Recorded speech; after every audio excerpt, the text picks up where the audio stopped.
Bismillahirrahmanirrahim. Assalamualaikum warahmatullahi wabarakatuh.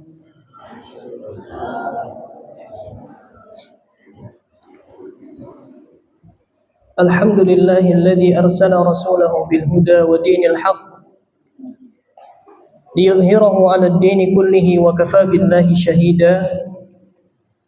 Asyhadu an la ilaha illallah wahdahu la syarika lah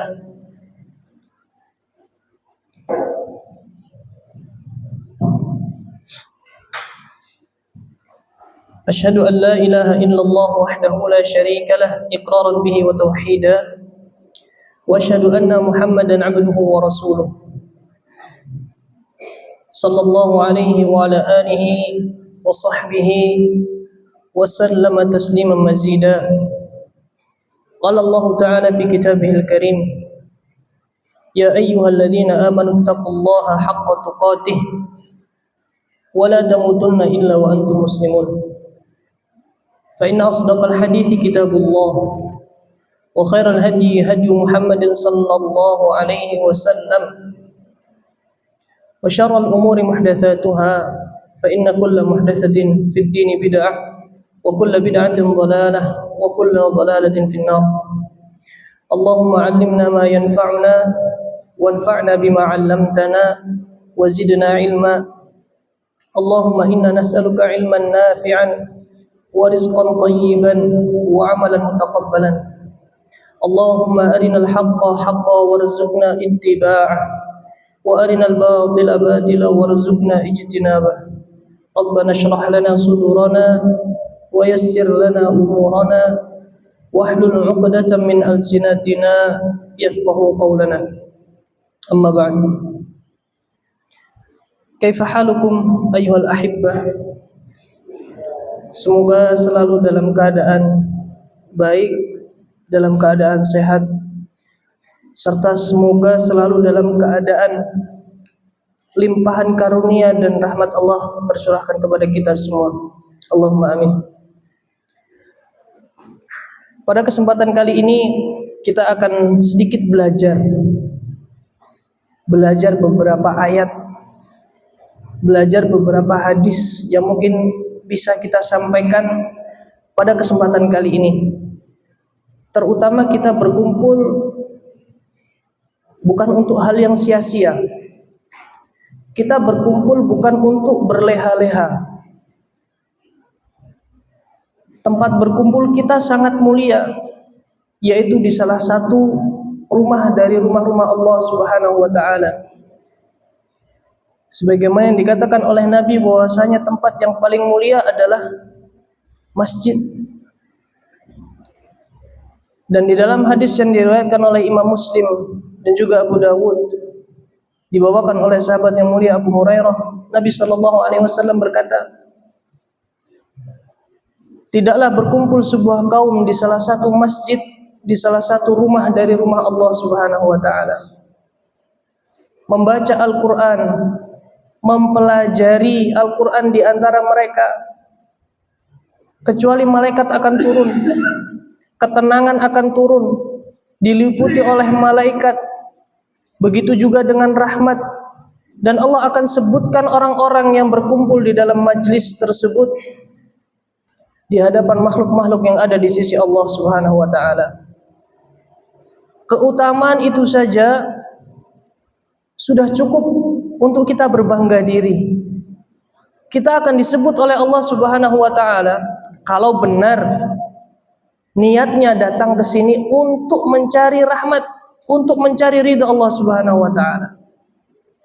Tapi kalau niatnya salah, hanya ingin dilihat seperti, oh fulan Masya Allah orang yang rajin mengaji, oh fulan ternyata orang alim, maka dia tidak akan mendapatkan apa-apa. Wal'iyadzubillah. Perbaiki niat, perbarui niat ketika kita datang bermajlis ilmu, mengharapkan ridha dari Allah Subhanahu wa taala sehingga kita bisa memanen hal tersebut. Memang susah. Perjalanan menuju kebahagiaan tidak ada yang mudah. Syair mengatakan tarjun najata walam tasluk masalikaha. Engkau berharapkan keselamatan sedangkan engkau tidak menempuh jalan-jalannya. Innas safinata la tajri 'alal yabas. Sesungguhnya perahu tidak akan berjalan di atas tempat yang kering. Maksudnya adalah semuanya pasti akan melewati rintangan, jalan yang berliku, kesusahan. Tapi tujuan kita jelas. Tujuan kita duduk di sini jelas. Mengharapkan ridho dari Allah Subhanahu wa taala. Mengharapkan apa yang ada di sisi Allah Subhanahu wa taala. Mempercayai apa yang dikatakan oleh Nabi sallallahu alaihi wasallam sebagaimana hadis yang diriwayatkan oleh Imam Muslim. Man salaka tariqan yaltamisu fihi ilman sahhalallahu lahu bihi tariqan ilal jannah. Tujuan kita jelas, jannah. Maka tidak ada yang mudah. Barang siapa yang menempuh jalan guna menuntut ilmu, dalam menuntut ilmu ini pasti akan ada kesusahan, rintangan, lelah. Tapi kalau kita paksakan datang, mengharapkan ridho dan kesenangan nanti setelah kita meninggal, Allah akan ganjar. Allah berikan ganjaran. Apa ganjarannya? Surga. Akan Allah berikan jalan kemudahan menuju surga. Kita di dunia akan susah, tapi nanti di akhirat kita berharap Allah mudahkan kita, Allah kumpulkan kita bersama di dalam surga Allah Subhanahu wa taala. Dari itu semua selalu kita koreksi. Untuk apa kita datang ke salah satu rumah Allah? Untuk apa kita datang bermajlis ilmu? Kita umat manusia, anak cucunya Nabi Adam adalah makhluk yang selalu melaksanakan dosa. Kata Nabi alaihi salatu wasallam, kullu bani Adam khata'. Setiap anak Adam itu melakukan kesalahan. Dan sebaik-baik orang yang melakukan kesalahan adalah mereka orang-orang yang bertaubat setelah melaksanakan kesalahan. Dan dalam hadis qudsi yang diriwayatkan oleh Abu Dzar, dikeluarkan oleh Imam Muslim, Allah Subhanahu wa taala berkata, "Innakum tukhti'una bil-laili wan-nahar." Wahai anak Adam, kalian ini melakukan kesalahan baik siang hari ataupun malam hari. Siangnya melakukan kesalahan. Ketika malam orang yang tidur dia juga melakukan kesalahan. Wa ana aghfirudz dzunuba jami'a, dan Allah yang akan mengampuni dosa semuanya. Fastaghfiruni aghfir lakum. Mintalah ampunan kepadaku, maka akan aku ampuni kalian. Kita adalah manusia yang selalu melaksanakan kesalahan. Tidak dapat dipungkiri hal tersebut. Baik dosa besar ataupun dosa kecil. Dan ketika ada kotoran di dalam diri kita, di dalam jiwa kita, apa yang harus kita lakukan? Contoh dalam sehari-hari, baju yang kita kenakan adalah baju yang kotor. Apa yang harus kita lakukan? Dicuci. Walaupun kita tahu ketika baju itu kering kita pakai, besoknya kotor lagi. Permisalan yang lain. Ketika di depan rumah kita terdapat pepohonan yang rindang, yang berbuah, tidak mungkin pepohonan tidak memiliki dedaunan. Ketika dedaunan itu jatuh mengotori halaman rumah kita, apa yang akan kita lakukan terhadap dedaunan tersebut? Apakah membiarkannya sehingga rumah kita terlihat dari luar sangat kotor, seperti rumah suwung, nggak ada penghuninya? Atau akan kita bersihkan? Tentu akan kita bersihkan. Iya atau iya? Iya. Walaupun kita tahu daun tersebut setiap hari akan ada yang jatuh, kita akan selalu membersihkannya. Contoh lain, ketika rumah kita dalam keadaan kotor, berdebu dan lain sebagainya, apa yang akan kita lakukan? Kita bersihkan. Walaupun kita tahu besoknya rumah ini juga akan kotor kembali. Begitu juga dengan jiwa kita. Jiwa yang ada di dalam diri kita ini, yang selalu melaksanakan kesalahan, yang kata Nabi, kullu bani Adam khata', setiap anak Adam itu salah. Kita tahu diri kita salah, entah itu dosa besar ataupun dosa kecil yang kita lakukan, salah. Maka apa yang akan kita lakukan terhadap diri kita yang salah ini? Apakah kita akan membiarkannya sehingga menumpuk kesalahan tersebut di dalam hati, membuat hati kita gelap gulita, hidayah tidak masuk ke dalam hati kita, datang ayat Allah, qala Rasul, akan mental dari hati kita? Atau kita akan sedikit demi sedikit berusaha menghilangkan kotoran tersebut dari hati kita? Mana yang akan kita pilih? Dalam kehidupan nyata saja kita memilih untuk membersihkan hal tersebut. Begitu juga dengan diri kita, hati kita. Kalau kotor, berusaha kita bersihkan. Bagaimana caranya? Maka dalam kajian ini dan mungkin ke depannya kita akan membahas kaidah-kaidah bagaimana kita bisa mensucikan diri kita agar diri kita bersih. Dengan kaidah-kaidah ini kita berharap kita bisa memperbaiki diri kita sedikit demi sedikit, selangkah demi selangkah. Ahabbul a'mali ilallahi adwamuha wa in qalla. Amalan yang paling Allah cintai adalah yang sedikit akan tetapi terus menerus. Dan yang akan kita baca pada kajian kita adalah kitab yang dikarang oleh Syekh Abdul Razzaq bin Abdul Muhsin Al-Badr yang berjudul Asyru Qawaid fi Tazkiyatin Nafs, 10 kaidah dalam pensucian jiwa. Akan tetapi bukan berarti ketika kita sudah mempelajari 10 kaidah ini, kita merasa diri kita paling suci, paling benar, tidak pernah salah. Bukan. Tetapi dengan ini semoga kita bisa selalu memperbaiki diri, membantu kita dengan kaidah-kaidah ini memperbaiki diri kita ke depannya, dan selalu semoga istiqamah. Semoga hidayah tersebut, taufik tersebut terus menempel di hati kita. Semoga selalu termotivasi, tersemangati dalam hal memperbaiki diri, mensucikan diri kita. Dalam pembukaannya, Syekh Abdul Razzaq hafizahullah taala berkata, Alhamdulillahi Rabbil Alamin, segala puji bagi Allah Subhanahu wa taala. Wassalatu wassalamu ala asyrafil anbiya'i wal mursalin. Wassalatu wassalamu ala asyrafil anbiya'. Salawat serta salam kita tujukan kepada asyrafil anbiya', nabi yang paling mulia. Wa khatamul mursalin, dan penutupnya para rasul. Wa qudwatina wa nabiyina wa qudwatina, nabi kita, suri tauladan kita. Wa qurratu a'yunina, dan penyejuk pandangan kita, Muhammad ibnu Abdullah, Nabi Muhammad ibnu Abdullah sallallahu alaihi wasallam. Kalau diucapkan Nabi Muhammad sallallahu alaihi wasallam, kita berusaha mengucapkan juga sallallahu alaihi wasallam.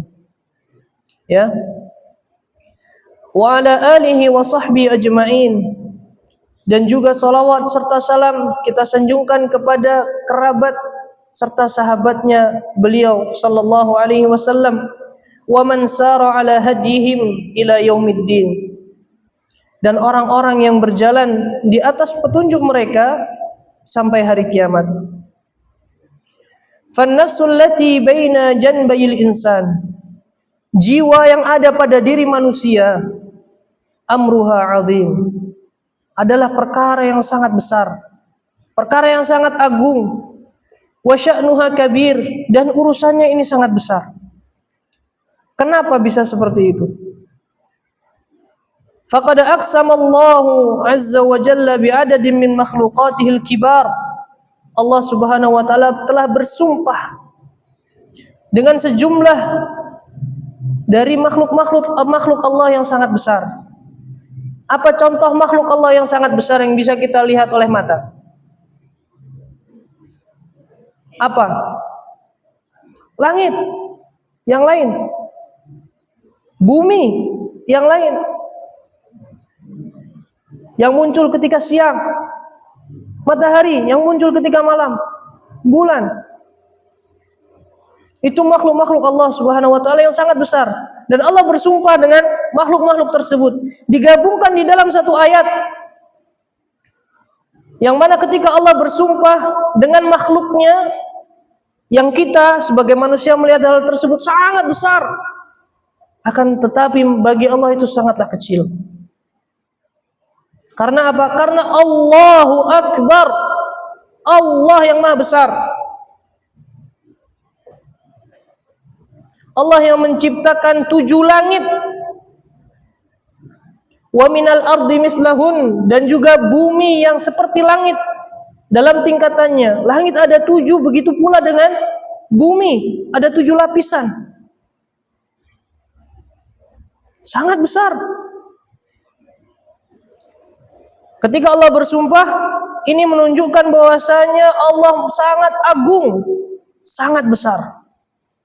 Padahal kita melihat hal tersebut sangat luar biasa. Dan Allah gabungkan hal-hal tersebut, makhluk-makhluk tersebut di dalam surat di juz 30. Ada yang tahu surat apa? Allah bersumpah dengan jumlah beberapa makhluknya yang sangat besar di dalam satu surat. Apa? Wasyams. Wasyamsi wa duhaha. Allah berfirman, demi matahari dan waktu duhanya. Kemudian setelah itu, wal qamari idza talaha, demi bulan apabila datang setelah matahari, yaitu waktu malam. Wan nahari idza jallaha, dan demi siang yang 12 jam. Ternyata itu makhluk dari makhluk-makhluk Allah. Kita tidak bisa memegang siang, tidak bisa menyentuh, tapi kita bisa merasakan siang itu ada. Dengan nampaknya matahari sampai tenggelamnya matahari. Dan Allah jadikan siang itu tempat untuk kita mencari nafkah rizki. Wa ja'alna an-nahara ma'asya, dan kami jadikan siang itu tempat waktu mencari rizki kehidupan. Siang yang kita rasakan tadi, itu makhluk Allah yang sangat besar. Setelah itu ayatnya, wan nahari idza jallaha wal laili idza yaghshaha, demi malam apabila menutupinya. Demi malam yang sekarang datang kepada kita apabila menutupi matahari. Malam yang tidak bisa kita pegang, hanya bisa kita rasakan. Kapan dimulainya? Dari tenggelamnya matahari sampai besok pagi, ketika matahari akan terbit. Begitu agung malam ini. Bahkan pada malam Allah Subhanahu wa taala akan turun. Ketika sepertiga malam, yanzilu rabbuna ila sama'id dunya kulla lailah. Rabb kita akan turun ke langit dunia setiap malam. Fi thulutsil lail akhir. Pada sepertiga malam terakhir. Waktu kita terlelap, orang yang benar-benar mengharapkan ridho kepada Allah bangun di sepertiga malam, bermunajat kepada Allah, meminta hajatnya kepada Allah pada waktu tersebut. Wal laili idza yaghshaha. Kemudian was sama wa ma banaha, dan langit demi langit serta pembinaannya. Kita melihat langit di sini ternyata mendung. Antum pergi ke Tanggamus ternyata cerah. Antum pergi ke Metro ternyata juga mendung. Antum pergi ke Bandarjaya ternyata panas. Apakah langitnya beda? Langitnya beda? Sama. Langitnya sama. Apakah langit itu luas? Luas, sangat luas. Sejauh apa antum bisa memandang langit? Ini baru langit dunia yang kita lihat begitu tinggi. Ketika antum naik pesawat, belum tentu antum sampai di langit. Karena ketika antum di atas pesawat, antum melihat ke atas, oh ternyata langitnya masih itu. Kita baru berada di atas awan. Semoga nanti antum merasakan bagaimana perjalanan menuju Madinah. Allahumma amin. Entah itu melaksanakan haji ataupun umrah ataupun belajar. Semoga Allah mudahkan semuanya. Ketika antum berada di atas pesawat, antum membuka jendela, bukan angin yang masuk ya, maksudnya cuma di sana ada kacanya. Kalau nggak ada kacanya, anginnya masuk. Antum akan melihat, oh ternyata di sana masih langit. Kita baru ada di atas awan. Langit sebesar itu, dan itu makhluk Allah yang besar. Dan jumlahnya ada berapa langit? 7. Allah bersumpah dengan langit. Kemudian lanjutan ayatnya, wal ardi wama tohaha, dan demi bumi serta penghamparannya. Ada perbedaan pendapat apakah bumi itu bulat atau datar. Ini bukan pembahasan kita. Tapi yang kita lihat, bumi itu yang kita tempati adalah datar. Ya, bumi yang kita tempati sekarang adalah datar. Dan dari satu bumi ke bumi yang lain, dari satu tempat ke tempat yang lain yang berada di bumi ini, ya, jaraknya sangat jauh. Tapi ketika antum sampai di sana juga datar. Luas sekali bumi ini. Sampai mana antum perjalanan jauh? Sejauh mana antum berjalan di atas muka bumi? Kemungkinan tidak akan sampai. Karena saking besarnya bumi, salah satu makhluk Allah Subhanahu wa taala. Kemudian setelah itu Allah berfirman apa? Wal ardi wa ma tahaha wa nafsin wa ma sawwaha. Dan demi jiwa serta penyempurnaan ciptaannya. Jiwa kita diciptakan dengan sempurna oleh Allah Subhanahu wa taala. Jiwa kita mulia ketika Allah ciptakan. Tapi kita selalu bermaksiat, disitulah jiwa kita kotor. Sehingga butuh yang namanya tazkiyatun nafs, pembersihan jiwa. Kemudian lanjutan ayatnya apa? Fa'alhamaha fujuraha wa taqwaha. Maka Allah mengilhamkan kepada jiwa tersebut jalan kejahatan, fujuraha, jalan kejahatan, wa taqwaha, dan jalan ketakwaannya. Tinggal pilih mana ini? Jalan keburukannya atau jalan ketakwaannya. Kalau kita memilih jalan ketakwaannya, maka kita akan selamat. Dan kalau kita akan memilih jalan keburukannya, maka kita akan celaka. Kemudian Allah berfirman lagi apa setelahnya?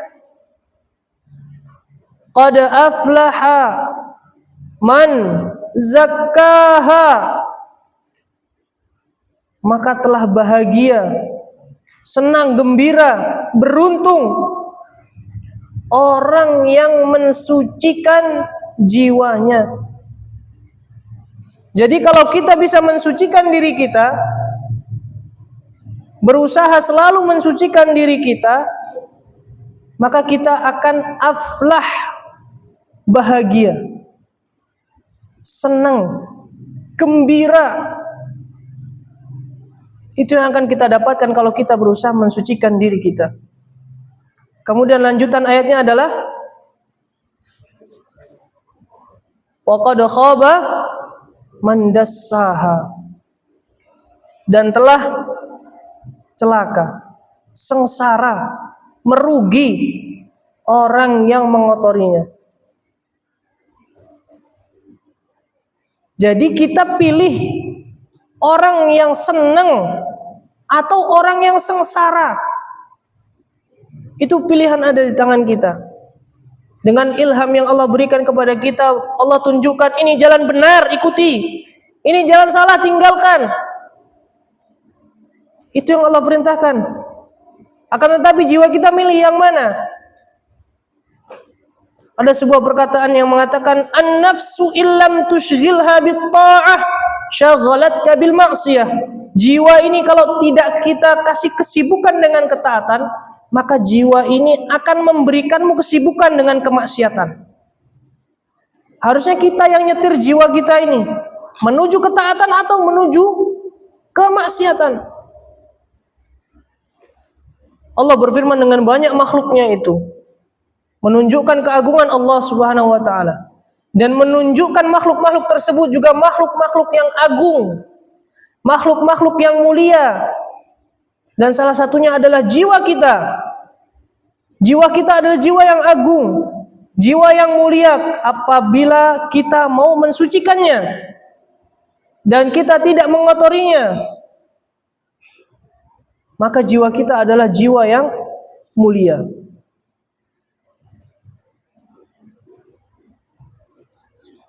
Kemudian Syekh Hafizahullah Ta'ala mengatakan, qauluhu qad aflaha man zakkaha. Firman Allah, maka telah bahagialah, telah senanglah, bergembiralah orang yang mensucikan jiwanya. Asluz zakah, asal dari kalimat zakah adalah az-ziyadah fil khair. Az-zakah artinya adalah bertambah dalam kebaikan. Ya, qad aflaha man zakkaha. Aslinya adalah bertambah dalam kebaikan, terus bertambah. Wal muradu bil ayah, dan yang dimaksud di dalam ayat di sini adalah anna man sa'a fi tazkiyati nafsihi wa islahiha. Barang siapa yang berusaha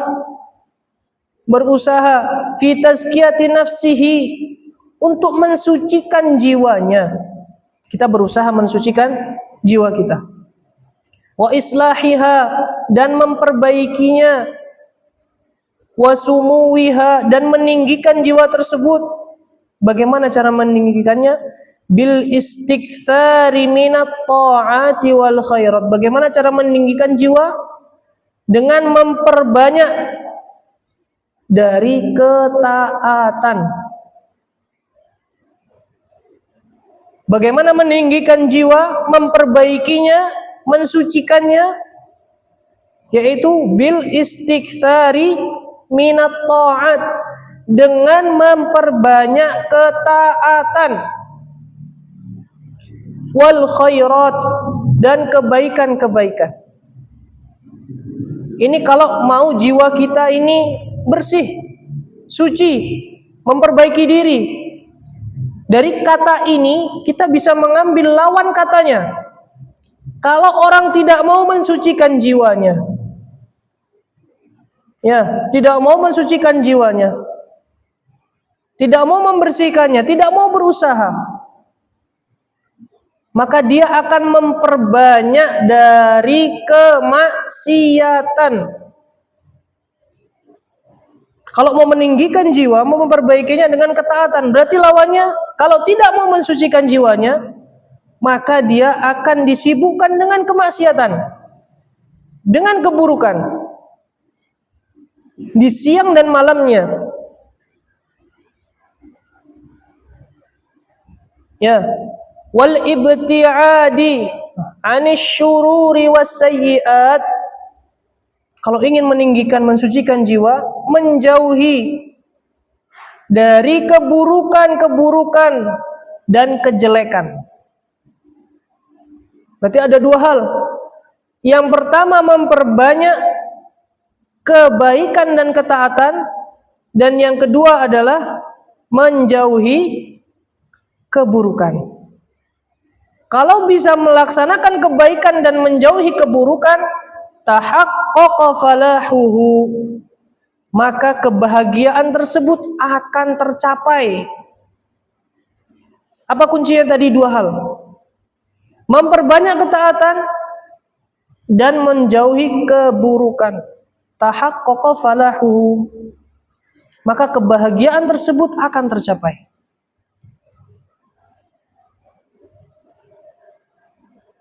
Akan tetapi dari kita, mungkin sebagian dari kita akan ada bisikan dari iblis. Ada tipu daya dari iblis, talbisu iblis. Mengatakan apa? Berbisik dalam jiwa kita mengatakan, kamu itu sudah kotor. Sudah jelek kamu itu. Untuk apa diperbaiki? Lanjutkan saja kemaksiatan yang kau lakukan. Apa kamu nggak malu berhadapan dengan Allah sedangkan kau kotor? Karena sudah kotor, lanjutkan saja kekotoranmu itu. Mungkin pernah terbesit dalam hati kita perkataan tersebut, sehingga dalam hati membenarkan, iya juga ya, saya ini udah kotor, ngapain harus kembali kepada Allah Subhanahu wa taala? Udah emang diciptakan seperti ini. Bukan. Itu adalah talbis iblis, tipu daya dari iblis. Maka apa yang harus kita lakukan? Berdoa kepada Allah, minta ampun kepada Allah, istighfar, bertaubat kepada Allah, semoga dihindari dari talbis iblis tersebut. Kalau kita mengikuti talbis iblis tersebut, kita akan jauh dari Allah, semakin jauh dan semakin jauh. Ketika orang terdekat kita menasihati, memberikan wejangan, masukan dan lain sebagainya, akan mental. Bukan masuk telinga kanan, keluar telinga kiri, tidak.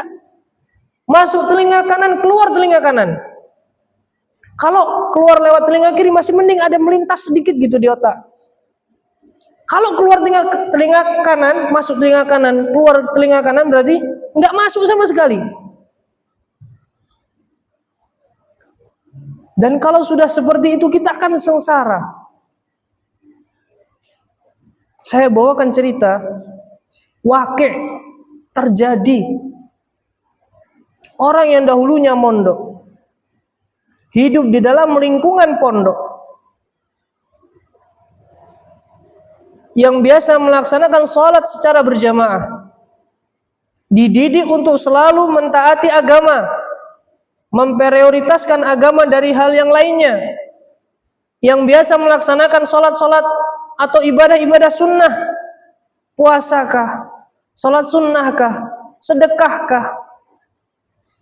Ketika terjadi permasalahan di pondok dan akhirnya dia keluar dari pondok, talbis iblis ini, tipu daya iblis datang kepada orang tersebut. Akhirnya sedikit demi sedikit dia menjauhi masjid. Yang tadinya 5 kali datang ke masjid untuk melaksanakan sholat berjamaah, sekarang tidak sama sekali. Yang tadinya setiap Idul Usbu', hari raya mingguan, apa itu? Hari Jumat, dia datang ke masjid untuk melaksanakan sholat Jumat, sekarang tidak. Apalagi Idul Adha, Idul Fitri. Tapi kalau datang Idul Adha, Idul Fitri masih mending, ya, masih mending. Tapi kalau sampai tidak datang juga, waliyadzubillah. Dan ini terjadi karena mungkin dirinya sudah tertipu daya oleh iblis yang mengatakan, kamu itu sudah kotor, kamu sudah jelek, kamu sudah salah. Malu harusnya kamu berhadapan dengan Allah dalam keadaan seperti itu. Mending kamu menjauh sekalian. Betul, dan itu terjadi. Bukan hanya kepada satu orang. Beberapa orang yang saya ketahui orang tersebut, saya kenal. Dan itu harusnya bisa menjadi pelajaran buat kita. Semoga Allah lindungi kita. Kita selalu minta hidayah kepada Allah. Allahumma hdini. Allahumma hadini, ya Allah berikanlah hidayah kepadaku. Berikanlah taufikmu kepadaku sehingga aku tidak terjerumus kepada perbuatan-perbuatan yang tidak engkau ridhoi, bahkan membuatmu murka. Berikanlah hidayah kepadaku ya Allah. Minta kepada Allah ketika kita sujud, ketika kita dalam keadaan yang paling dekat kepada Allah Subhanahu wa taala, yaitu dalam keadaan sujud. Minta kepada Allah selalu diberikan hidayah, keteguhan dalam berpegang teguh di atas sunnah Nabi Shallallahu Alaihi Wasallam. Tidak mudah, sangat berat. Tapi lebih berat kalau kita tidak berpegang teguh dengan sunnah dan ajaran Nabi Alaihi Wasallam. Karena waktu Isya sudah datang, kita cukupkan sekian. Insya Allah akan kita lanjutkan. Ini kita baru pembukaan. Insya Allah akan kita lanjutkan pertemuan setelahnya. Akan tetapi ada satu hal yang mungkin ini kemarin saya sampaikan kepada para santri. Sesuatu yang sering kita lakukan ketika bertemu orang lain, yaitu mengucapkan salam. Entah ini yang saya perhatikan selama pendeknya hidup saya ini, baru 25 tahun ya. Selama 25 tahun ini saya perhatikan kok ini kayak gini gitu. Menurut saya kurang pas. Ketika kita mengucapkan salam, ingin masuk ke sebuah rumah, ya, apa yang biasanya kita ucapkan? Salam. Bagaimana cara kita mengucapkan salam? Kita biasanya mengucapkan Assalamualaikum. Betul. Assalamualaikum. Assalamualaikum. Apa itu? Ya. Assalamualaikum. Setelah itu, setelah huruf kaf itu dikasih huruf waw, sehingga ada mat. Assalamualaikum.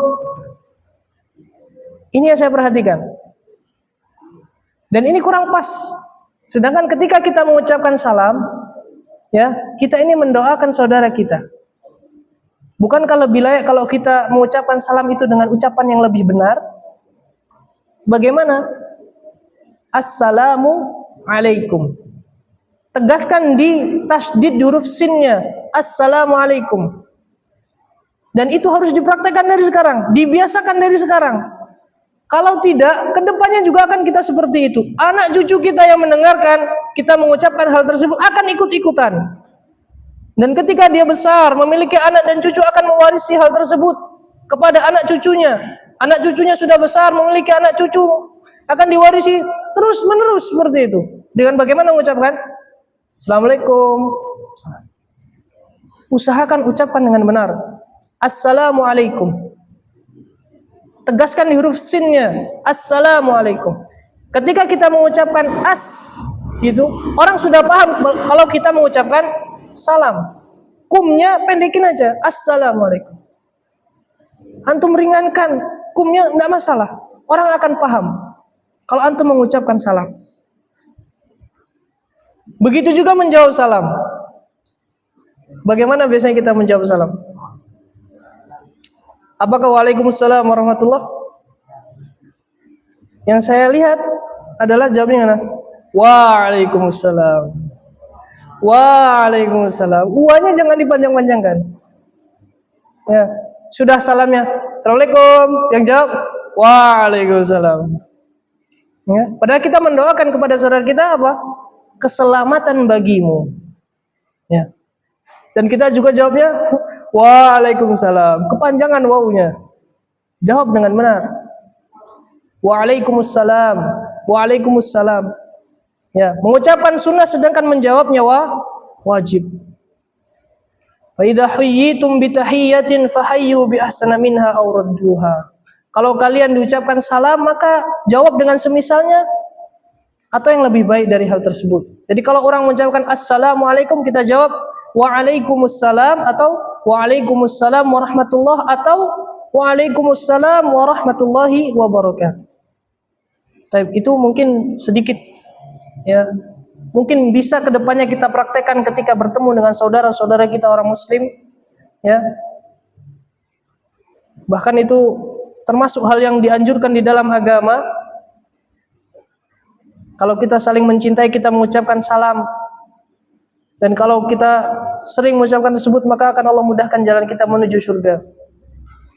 Semoga yang sedikit ini bermanfaat bagi diri saya pribadi dan juga para jamaah sekalian. Kurang lebihnya saya mohon maaf apabila ada tutur kata yang kurang berkenan. Semoga kita selalu bisa istiqomah dan selalu meminta hidayah kepada Allah untuk istiqomah di dalam menuntut ilmu, mengamalkannya dan juga mengajarkannya. Wassallallahu ala nabiyyina Muhammad wa ala alihi wa sahbihi ajma'in. Kita tutup dengan doa kafaratul majlis. Subhanakallahumma wa bihamdika asyhadu an la ilaha illa anta astaghfiruka wa atubu ilaik. Assalamualaikum warahmatullahi wabarakatuh.